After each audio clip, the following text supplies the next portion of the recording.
Welcome to Speaking of Business. I'm your host, Nancy Boyle. Today we're going to be talking about nonprofit organizations. So if you're affiliated with a nonprofit organization, there's an event coming up that you won't want to miss, and we'll be talking about it a little later in the show. Joining me are Kevin Monahan from the Small Business Development Center at UNF and Brian Smith with Think LLC. So welcome, fellas. Good to be here. Kevin, let me start with you. Tell us a little bit about what you do at the SBDC. I'm a Special Projects Director and a CBA, a Certified Business Analyst. We provide technical assistance to people, or as I always say, we're social workers for the potentially rich. I like that.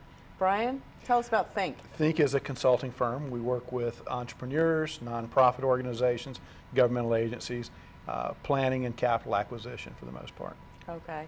So let's talk a little bit about nonprofit organizations and 501c3 status and what's the difference between nonprofit and for-profit, and I'll throw that one to you, Kevin. Well, I think we ought to start with a definition. A Okay. nonprofit is very much like a regular company, a for-profit, except it's got a couple of different, maybe even tricky things depending on your perspective. Well, the first thing is it doesn't have an owner. There's no equity position. You don't own 50% of a nonprofit, or you don't buy in to get 10% of a nonprofit. The community owns the nonprofit organization. So, I mean, that's a major difference right there. So the board, so to speak, are the caretakers, or the ones that represent the community in running the organization. So an executive director, for example, is not the owner of the nonprofit. They are the senior staff member. Okay. So let me take this over to Brian then, and let's talk about boards and executive directors. What are the roles of the board and the executive director? As Kevin alluded, they sort of are the caretaker of this organization, but maybe you can kind of share with our audience what they really do. The board of directors is really the governing body for the organization. They typically represent the constituents that are being served, or the community as a whole.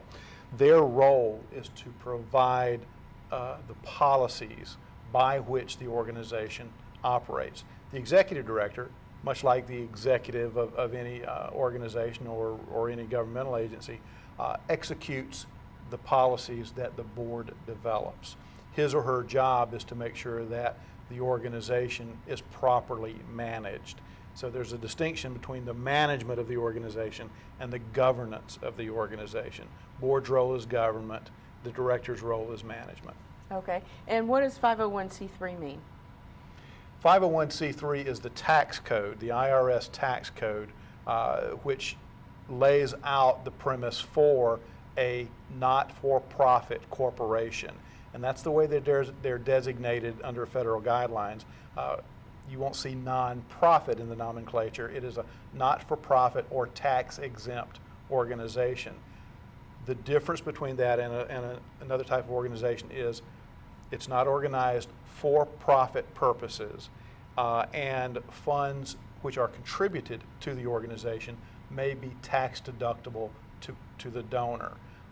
Other than that, from the IRS perspective, there's not a lot of distinctions between how they operate and a for-profit business operates. But that is a pretty big deal, because what we're talking about is when you say that our company is not about making money, that is not the capitalist definition of a organization. Mm-hmm. Every business, from a dry cleaners to a consulting person operating out of their house to somebody selling things over eBay to a factory, they're in it to make money. They're there to make money for the shareholders.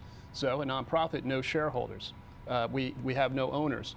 We have a board, but they don't get paid. That's another thing that people have a misunderstanding. I know of many executive directors that told me that they had 12, 13 people that want to be on their board, and then those people found out later they weren't going to be paid, and they were back to 2 or 3 people on the board again. So that's a distinction as well. The reason everybody wants to be a 501c3 is because that's a designation that lets people give you large contributions, and it is tax deductible. If you're a 501c4 or a 501c6, like a Chamber of Commerce, you can donate money, but you're not going to get a receipt that lets you deduct that from your taxes. So that's kind of the holy grail for a lot of charitable organizations. Now, can anybody just be a nonprofit organization, or is there some sort of service you have to provide, or? Well, I think it's more of a common sense thing than anything else. Okay. We'll get people into the office who are looking to start a nonprofit, or people have contacted Brian for consulting, and they'll say, I want to be a nonprofit. Well, what do you want to do? Well, I want to feed the hungry. Well, you know what? There's a lot of people out there feeding the hungry. What's special about you? Are you another player on the field doing the same thing, but maybe, taking away, so to speak, from the pie that everybody currently is getting to do that? Do you have a lot of competitors? Does it make sense? Do you have the capability to sustain yourself to do it? Those are all things you have to think of, just like a for-profit would have to do before they entered the field. And from a nonprofit, there are a lot of different categories of nonprofits. So practically any business could function as a nonprofit, which means that they're not making excess revenue over expenses, and if so, that money is going back into the organization. But the criteria for a 501c3 has to have charitable, educational, or religious purposes. Okay. The National Football League is a nonprofit organization. It's not charitable, nor is it educational, nor is it religious. It is a trade association.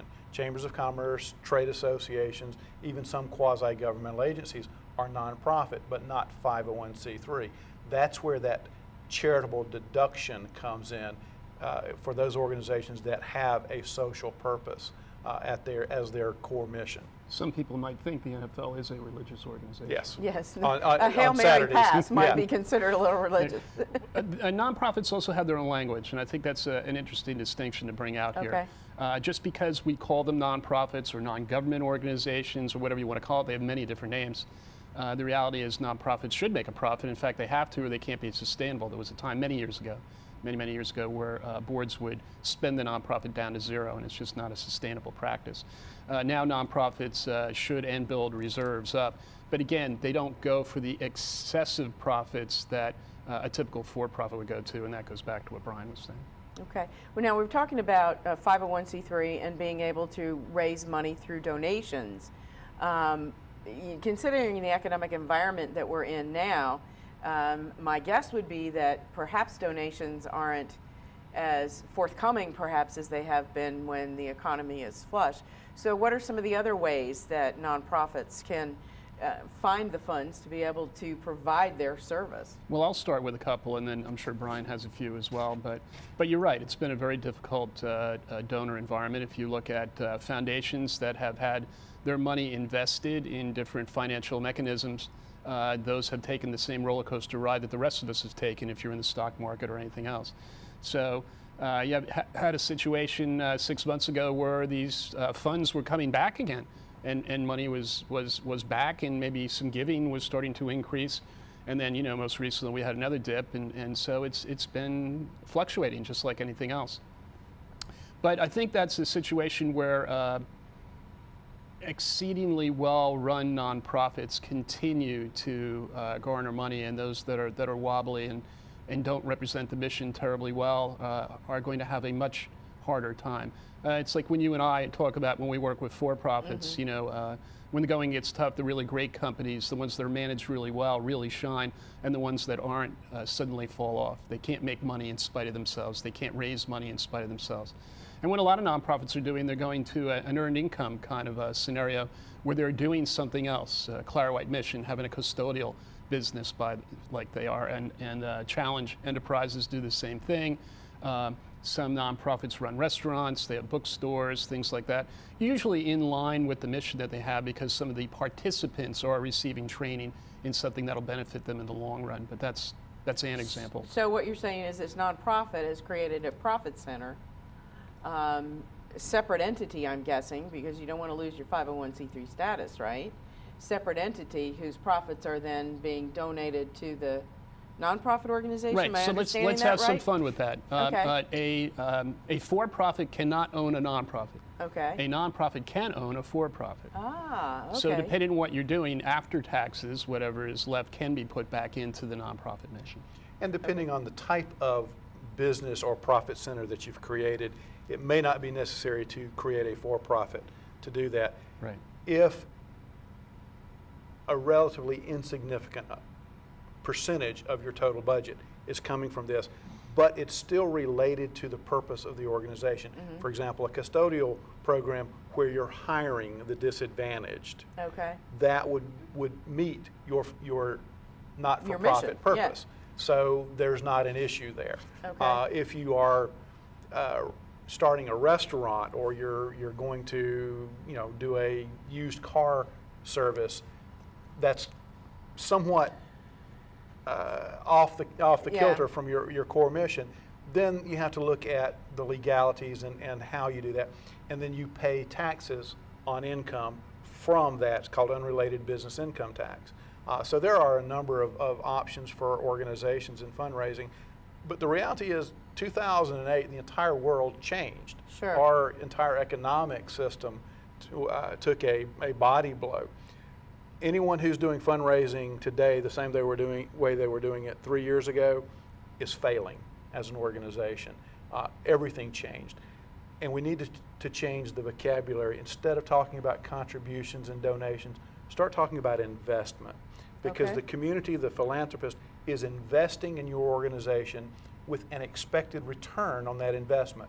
That return isn't a direct cash return for them, but the results that your organization will achieve. They're investing in the community and in the services that you provide. If you can't show the value proposition, what you actually mean to the community, you're not going to be successful in this environment. Relevance is a new word for organizations. The struggle to remain relevant to the community, to people's lives, is sort of at the heart of where nonprofits are right now. And that becomes very, very difficult in a bad economy when we're no longer as civil in our social lives. It used to be that you were going to church, your kids played Little League, you went to the art museum, you went to the gallery, you went to the symphony. All of these things were part and parcel of our lives. Fewer and fewer people are participating in these type of activities, so the nonprofits that provided those services are struggling today to make themselves relevant to the larger community. There's a pendulum effect that may occur here. We hopefully will get back to that point, but you've got to be able to show your value to the community as a whole and your value to those people who can make significant investment in the outcomes of your organization. So one of the important ways of doing it is to be able to tell the story. In other words, if you've had an impact on the community, you've had an impact on people's lives, if you've been a change agent, then you can't rely on the rest of the world to discover that that's going on. People aren't going to dig that deep. So you've got to be your own little media center today, going back to social media and what's going on, and not rely on conventional media services in order to help you get the word out. Nonprofits were the darling of conventional media because there was always something interesting going on, but now, it's fewer and fewer ways to do that. So you've got to do it yourself. You've got to tell a compelling story about how you have been effective and that you've been part of the return on investment that the community has given you. So, aside from the funding challenges, what are some of the other challenges that you're running into in working, either one of you, working with your small businesses or your nonprofit organizations? Well, I'll start with one, and that's keeping good people. When a family is struggling, nonprofits, frankly, are not known for being the highest paying sector in our community. You do it because you love it. Well, what happens when your husband has lost their job or the spouse, and money becomes a very important thing, and your mortgage is due and everything else. They've got to look around. And so people are looking to make a move. They want to stay with the nonprofit, but sometimes they just can't be competitive. So what does a nonprofit do in order to keep those? Well, additional training, other little, sometimes reward activities and things like that to keep them around. But that has been an issue. And the other has been financial management, good financial management, and good boards. Because board people have been caught up in their own businesses, if they are in business themselves, and that's taken a lot of their time away. They're busy running their companies, making sure they survive, that they're okay. Sure. So that's been an issue too. And in addition to reductions in available funds, there's increased competition. And in this economy, there's greater demand for services. Yeah. Less money available and increasing competition for the organizations and for the funding. A community hospital, for example, is facing tremendous competition from for-profit healthcare providers. A community health and fitness organization is facing tremendous competition from the for-profit health and fitness organizations. And you have to, again, look at where's the value proposition. How do you position yourself? So organizations are having to reinvent themselves in a new market environment that they're really not used to. So they're having to think of themselves now as businesses, or we talk about social enterprises. You know, what's the difference in the outcomes in a for-profit hospital and a not-for-profit hospital? Hopefully none. The outcomes should be the same. Where's the value proposition for the not-for-profit? And that's how they have to really market themselves, show themselves, and create that competitive advantage. Now, the not-for-profit hospitals are obligated to provide care to indigents and those who can't pay. A for-profit is not. And so there's some real differences in that social compact that these organizations have with the community. And that's where they really need to focus their efforts and show that competitive advantage, that distinction. But then when it comes to the financing, they're being funded by discretionary dollars. No one's taking their rent money and putting it into a nonprofit. So as discretionary dollars decrease and the opportunities to spend those dollars increases, we're in a much more competitive environment. An additional problem is the belief, and this has been cultivated by organizations that measure charities, is the belief that an organization that has the lowest amount of administrative budgeting, in other words, the lowest amount of administrative dollars, is therefore a better nonprofit for it. And this pressure on admin dollars, if you're going for a grant, the grantor doesn't want to pay anything that doesn't go directly to the person, right, to the program itself. And this goes back to trying to keep good people, because where does the admin go? It's mostly salaries. So, you know, in the meantime, the foundations, government, anybody else that is a grantor is looking for pre and post testing and evaluation and an audit, you know, and sometimes they won't pay for that either. They want everything going directly to the participant, and it's frequently an unfair attitude. Well, yeah, because if you are providing services or programs to people in need, whatever their need is, you have to be able to pay people to run those programs. Yes. And if nobody is willing to come up with some of these administrative dollars, then you're stuck in a catch-22. Well, it's why discretionary dollars is so important, because if they're unfettered, then they can help. Then they can supplement do that. And one advantage and the bright light, I think, right now for organizations is we're seeing an increased interest in volunteerism.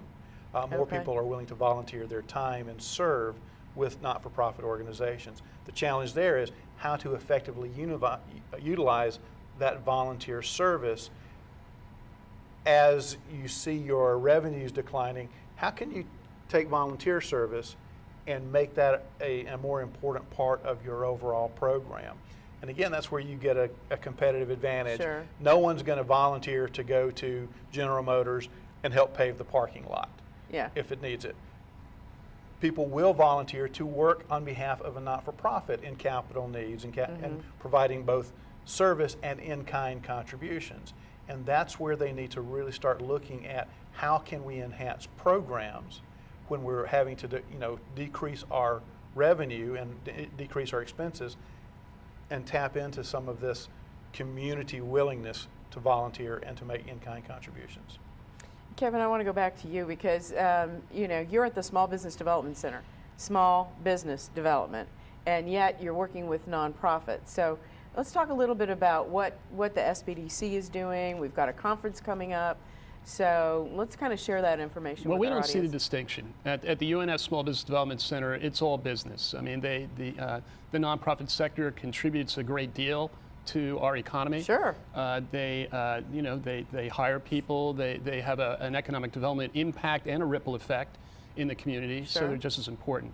There was SBA legislation years ago that prohibited SBDCs from serving nonprofits, but when the faith-based initiatives came in, that kind of pulled that away and allowed us to do that. And our SBDC in particular, because we had some nonprofit talent on staff, we're well positioned to do that. So we've been working with nonprofits for years now, and this year was the first year where we were doing a nonprofit workshop almost every month. So we're trying to increase the capacity of nonprofits out there, And so whether it's a startup or something that's been around for a long time, we have the capability of doing that. We're very excited about a conference that's coming up. I'll get ahead of your next question. Yes. In that we have what is called the UNF Nonprofit Conference coming up on September 23rd. And it's a partnership between the university and our School of Public Administration and the Nonprofit Center of Northeast Florida, and continuing education as well. And this will probably be the first time. I mean, I've been in Jacksonville for 17 years, and you go a little further back. This will be the first time that any of us will have seen so many nonprofits under one roof, rubbing elbows with each other, exchanging best practices, workshops. Audrey Moran is a keynote speaker. We actually have a panel talking about self-generated income, social entrepreneurship, so to speak, and best practices with top nonprofit names in Northeast Florida there. So if anybody out there is watching and listening relative to nonprofits, they only have to dial 620-2476 to register, or go to our website, which is www.sbdc.unf.edu. Okay, so it's September 23rd? It is a half day. It goes Half from day? 8 to 12:30 So 8 to 12:30, September 23rd. at University Center on campus, where we are. Okay, at the UNF University Center. And what can people expect when they go? Are there going to be workshops? Well, we'll all assemble in one room, and we'll have a keynote speaker. In this case, it'll be Audrey in the morning, and then we'll break out. We'll have 3 breakout sessions, and topics would be strategic planning, nonprofit collaboration, which is becoming a very big thing. Nonprofits working together to cut costs and get something done for the community, and other topics related, as I said, to cash flow management. You know, we have a financial piece as well. We have a quality piece. We pretty much run the gamut. There's going to be something for everybody in the 2 breakout sessions. So there'll be 6 mini workshops offered while we're there. And then that final best practices panel where we're going to have 4 top nonprofit executives. And actually, we're going to have you MC it, aren't we? That's what I'm hearing. Rumor So we're has it. very excited about that. Well, good. Is there a fee for this? It's $60, but you get additional discount for each additional staff member or board member that you bring. So it could be a very economical day for the nonprofit in terms of getting best practice information, exchanging information with other nonprofits, and getting some of your staff out there to take advantage of the training that's offered. Well, and it seems to me, and Brian, I know you've been working with nonprofits for many years, you know, back in the day, this whole management of the nonprofit as a business, it just seemed to be a little loosey-goosey. Well, business was anathema. That you didn't want to use that word when you're talking with nonprofits. They wanted to remove themselves far, far from business, and that's completely changed today. And in fact, across the nation, we're seeing new practices being developed. Kevin mentioned collaboration between nonprofits. We're also seeing a strong movement toward public-private partnership, which is government and business and nonprofits working together for a social benefit, working together for a win-win-win scenario. For-profits have a vital role to play. They're the economic engine for our country. Government has a role to play, and nonprofits have a role to play. And it works best when they're all working together. And there are a lot of new programs and initiatives across the country where all 3 are collaborating in a partnership to make this happen. Well, and you know, Mayor Brown has even said with the city of Jacksonville, he's looking to find some public-private partnerships to run the city on some of those things. So I want to go back to the board issue, Brian, because I know you've worked with these nonprofits and how key those board members are. And Kevin had mentioned, you know, in some cases, some of the nonprofits he's been talking to, they're getting 10, 20, whatever, people interested in being on the board until you find out there's no money. And then it's, you know, for the love in your heart for this. Or they find out that there's work to be done. Oh, yeah. Well, so how, as a nonprofit, as a director, or even as the nucleus of the board, how do you identify board members that you want to ask or invite to be on the board? First of all, you have to know what your needs as an organization are, and most organizations need to create a board matrix. these are the skill sets that we need on the board. These are the type of people that we need on the board. Not necessarily identifying names at this point, but identifying what that matrix should look like. Okay. And then you recruit for the organization's needs. You don't put someone on the board just because they want to have their name on the letterhead and it looks good and they fulfill some community service requirement from their place of employment or college or what have you. You want people who are there to work on behalf of the organization, who are dedicated to the purpose and the cause of the organization. And that there are statutory requirements under Florida law governing what a board member can and cannot do. You cannot enrich yourself in any way, shape, or form by serving on the board.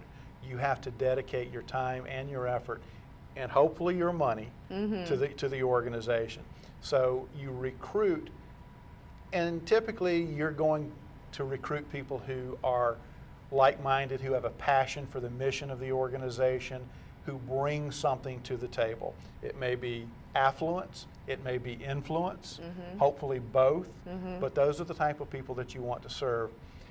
And the board serves as a, not just a governing body, but accountability to the community.